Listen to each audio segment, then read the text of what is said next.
Hey everybody. Okay, so in my last video I kind of said that I was going to be taking a break from buying more cards because I kind of went overboard on the last video and spent more than my monthly allowance that I usually spend, but in this case a lot more than I usually spend. But in talking with my buddy Josh from Josh Stottlemyre 1, he also agreed with me that, you know, with the holidays approaching, we got to cut back on our card spending, yada yada yada, you know, save money for gifts. And obviously, much like my fellow collector and fellow card addicts, I found out that we're just weak.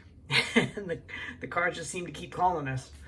I did hold back from buying anything for just a little more than 24 hours, but you know how it is. You see a card or cards on eBay and you put it on your watch list, and I even sleep on it. And upon awakening, the first thing I think about is that card that I put on my watch list. So basically, I'm screwed.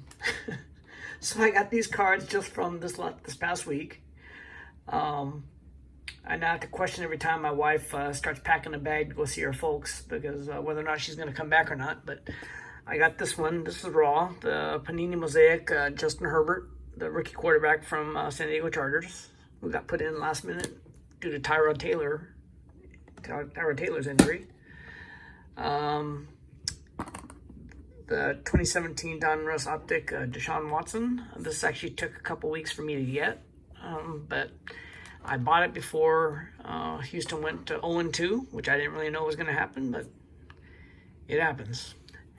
I did get this one, the 2018 Panini Prism Lamar Jackson in a 9. 10 prices are just too far out there, so this is a nice card to settle for, as the Lamar Jackson in 9. And I wanted to get another copy of a Russell Wilson rookie. I got this, the base tops in 10. And it's the exact same card, except just not with chrome, as my Topps Chrome rookie, which I've had for probably the past couple of years. But,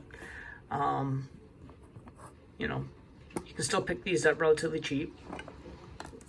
Year after year, Russell Wilson is, if anything, consistent. I know that the rest of the country hates the Seahawks, but he's a great quarterback. This is a card that I had raw back when I collected in the 90s. I had a raw copy, and I remember that one of the corners was stained with like some package wax or something like that. But I could never afford a Gretzky rookie back then, so I was more than happy to pick this one up and settle for one of these. This is a Topps, but like I say, great card. And let's see. This goes along with my category of a big pickup.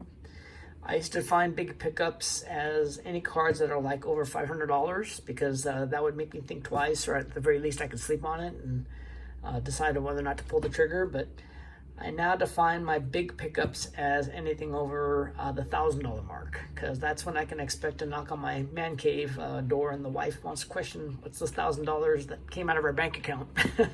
So, you know, I do have to answer to her, and, you know, lucky for me, she's amazingly tolerant on my card spending. But this is his second year card in a 9.